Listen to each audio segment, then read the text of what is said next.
গুরুত্বপূর্ণ বিষয় যেটা আরজি করে যখন তরুণী ডাক্তার অভয়া খুন হন, তারপর তার ফোন থেকে 2-3 জনকে ফোন গেছিল, যেটা সিডিআর মানে কল ডিটেলস রেকর্ড থেকে আমরা বের করেছি বা আমাদের টিম বের করেছে।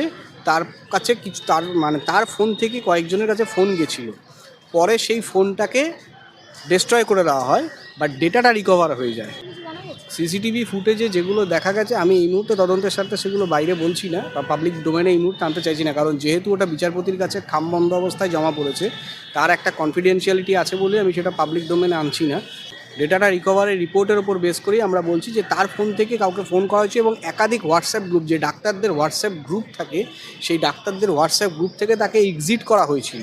এবার তার মোবাইলের তার যে মাস্টার অ্যাক্সেস একমাত্র আপনার বা আমার মোবাইলের মাস্টার অ্যাক্সেস আমার ফোনেই থাকবে, সেটা অন্য কারোর কাছে যাবে না। তাহলে আমার সিমটা কেউ না কেউ ইউজ করেছে, সেই ক্ষেত্রে সেটাও হয়েছে অভয়ের সিমটা কেউ না কেউ ইউজ করেছিল, যার ভিত্তিতে একাধিক ডক্টরদের হোয়াটসঅ্যাপ গ্রুপ থেকে তাকে এক্সিট করা হয়েছে আফটার ইনসিডেন্ট।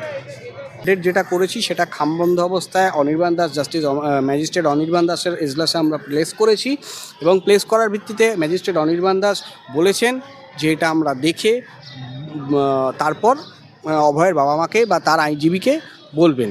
আমাদের সেটা সিল করা অবস্থায় সেই জিনিসটা আমরা অলরেডি ডকুমেন্ট দেওয়া হয়েছে, এবং পরবর্তীতে কিছু সিসি ক্যামেরার ফুটেজ যার পেন ড্রাইভ ও ওই সিল করা খামের ভেতরেই আছে, যেই সিল করা খামের ভেতরে পেন ড্রাইভ, সিসিটিভির ফুটেজ, সেগুলো সবটাই আমরা বিচার ব্যবস্থা বা মাননীয় ম্যাজিস্ট্রেট অনির্বাণ দাসের আন্ডারে আমাদের তরফ থেকে আমরা হ্যান্ডওভার করে দিয়েছি। বেসিক্যালি কালকে গতকাল যে স্ট্যাটাস রিপোর্ট জমা পড়েছে, সে আমাদের সিবিআইয়ের তরফ থেকে যে স্ট্যাটাস রিপোর্ট দেওয়া হয়েছে সেটা আপনার একটা সিল করা খামের মধ্যে দেওয়া হয়েছে, যার ভিত্তিতে কিছু সিসি ক্যামেরার ফুটেজ আমরা পেয়েছি, এবং শম্পা দাস যে নার্স ছিল যাকে জিজ্ঞাসাবাদ করা হয়েছিল, তার যে মোবাইলের যে ভিডিও ছিল, সেই ভিডিওটা পরে ডেটা রিকভার করা হয়, এবং রিকভারের ভিত্তিতে যে তথ্য সামনে উঠে আসে যে তার সাথে সেই সময় সেই রাতে কোন ডাক্তার জড়িত, চেস্ট মেডিসিন ডিপার্টমেন্টের সিনিয়র এবং জুনিয়র কে কোন পিজিটি ছিল এর মধ্যে ইনভলভ, ইনক্লুডিং শরীফ হাসান, ইনক্লুডিং তপাদার বলে একজন আছেন, যিনি ডক্টর তপন তপাদার না কীরম নাম হবে, কিসাম তপাদার, তার টাইটেল হচ্ছে তপাদার, উনি জড়িত, শরীফ হাসান জড়িত, এবং আরও 12 থেকে 14 জনকে আমরা নোটিশ করব, যার ভিত্তিতে ওনাদেরকে আসতে হবে। যদি না আসতে চায় তাহলে আমাদেরকে অনায়াসে, হাইকোর্টও আগেরবার রাস্তা খুলে দিয়েছে, যদি আপনাদের কাছে সাফিসিয়েন্ট প্রুফ থাকে আপনারা তাকে অনায়াসে জেরা করতে পারেন ডেকে, এবং যার ভিত্তিতে শিয়ালদা কোর্টেও আমরা স্ট্যাটাস রিপোর্ট দিয়েছি। শিয়ালদা কোর্ট থেকেও এই ক্লিয়ারেন্সটা দেওয়া হয়েছে যে আপনারা যে কোনো মুহূর্তে সাফিসিয়েন্ট এভিডেন্সের ওপর বেস করে নোটিশ ইস্যু করতে পারেন। যদি নোটিশ কোনো রকমভাবে তারা রেসপন্স না করেন, আপনারা তাদেরকে কাস্টাডি নিতে পারেন। সেই সদর্থক সেই রাস্তা আমাদেরকে শিয়ালদা কোর্ট থেকে কালকে খুলে দেওয়া হয়েছে। আমরা স্ট্যাটাস রিপোর্ট যেটা ফর্মাল রুটিন, এটা রুটিন রিপোর্টিং এটা দিতে হয়, এটা দেওয়া হয়েছে। সিসিটিভি ফুটেজে যেগুলো দেখা গেছে, আমি এই মুহূর্তে তদন্তের সাথে সেগুলো বাইরে বলছি না বা পাবলিক ডোমেনে এই মুহূর্তে আনতে চাইছি না, কারণ যেহেতু ওটা বিচারপতির কাছে খামবন্ধ অবস্থায় জমা পড়েছে, তার একটা কনফিডেন্সিয়ালিটি আছে বলে আমি সেটা পাবলিক ডোমেনে আনছি না। সিসিটিভির মধ্যে থাকতে পারে মানে আপনার দেখা গেছে যে তার কারোর সাথে ফোনে কথা হচ্ছে, এবং সবথেকে গুরুত্বপূর্ণ বিষয় যেটা আরজি করে যখন তরুণী ডাক্তার অভয়া খুন হন, তারপর তার ফোন থেকে 2-3 জনকে ফোন গেছিল, যেটা সিডিআর মানে কল ডিটেলস রেকর্ড থেকে আমরা বের করেছি বা আমাদের টিম বের করেছে।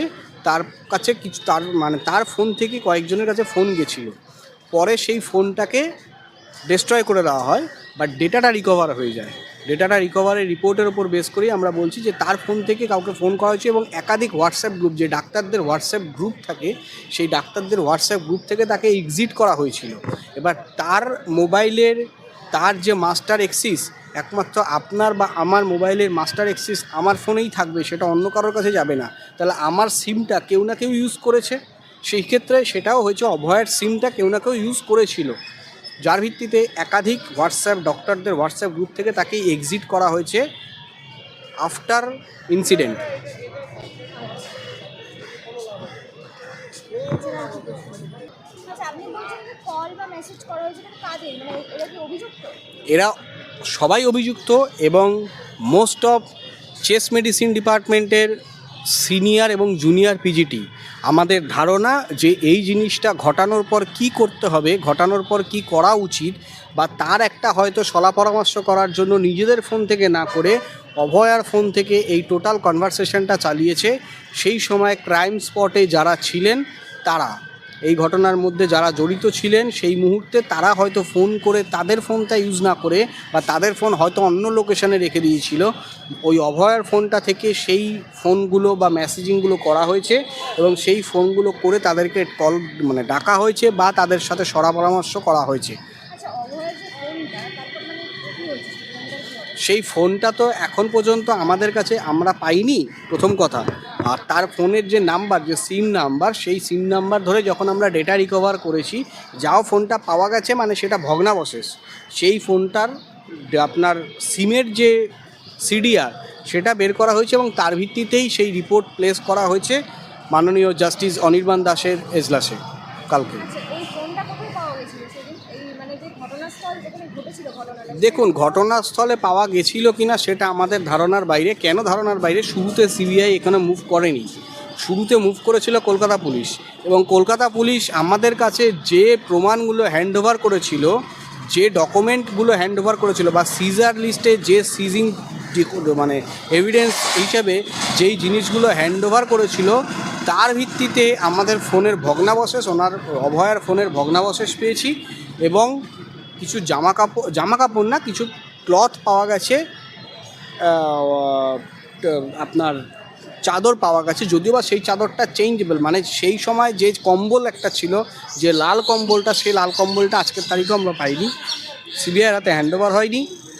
হ্যান্ডওভার যেটা হয়েছে কলকাতা পুলিশের তরফ থেকে, নীল রঙের একটা বা সবুজ রঙের একটা ক্লথ ছিল, সেই ক্লথটা যেটা কিনা চেঞ্জ হয়ে যায়। আপনাদের মনে থাকবে যখন অভয়ের মৃত্যু হয়ে যায় তখন তার মা বাবাকে ডিটেন করা হয় 3 ঘন্টা। ওই 3 ঘন্টার মধ্যে অভয়াকে টোটাল চেঞ্জ করে দেওয়া হয়, মানে ক্রাইম স্পটটাকে টোটাল ট্যাম্পারিং করা হয় এবং ক্রাইম স্পটটাকে টোটাল চেঞ্জ করা হয়। সেই জায়গাতে চাদর বদলে দেওয়া হয়, সেই জায়গা থেকে আপনার সেই জায়গার ওই অভয়ের শরীরে যে চাদরটা বা কম্বলটা ছিল সেই কম্বলটাকে বদলে দেওয়া হয়, বিছানায় যে চাদরটা ছিল সেই বিছানার চাদরটা বদলে দেওয়া হয়। সেই বদলে দেওয়া অংশগুলো আমাদের কাছে হ্যান্ডওভার করা হয় পরবর্তীতে যখন সিবিআই হয় কোর্ট অর্ডারে। আচ্ছা, এখন অভয়ের বাবা মায়ের কি বক্তব্য?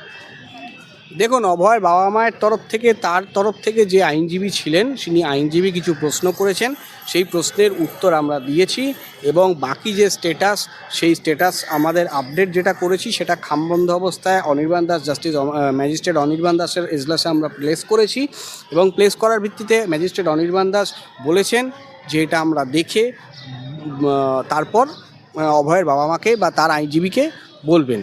আমাদের সেটা সিল করা অবস্থায় সেই জিনিসটা আমরা অলরেডি ডকুমেন্ট দেওয়া হয়েছে এবং পরবর্তীতে কিছু সিসি ক্যামেরার ফুটেজ, যার পেন ড্রাইভ ও ওই সিল করা খামের ভেতরেই আছে, যেই সিল করা খামের ভেতরে পেন ড্রাইভ, সিসিটিভির ফুটেজ, সেগুলো সবটাই আমরা বিচার ব্যবস্থা বা মাননীয় ম্যাজিস্ট্রেট অনির্বাণ দাসের আন্ডারে আমাদের তরফ থেকে আমরা হ্যান্ডওভার করে দিয়েছি।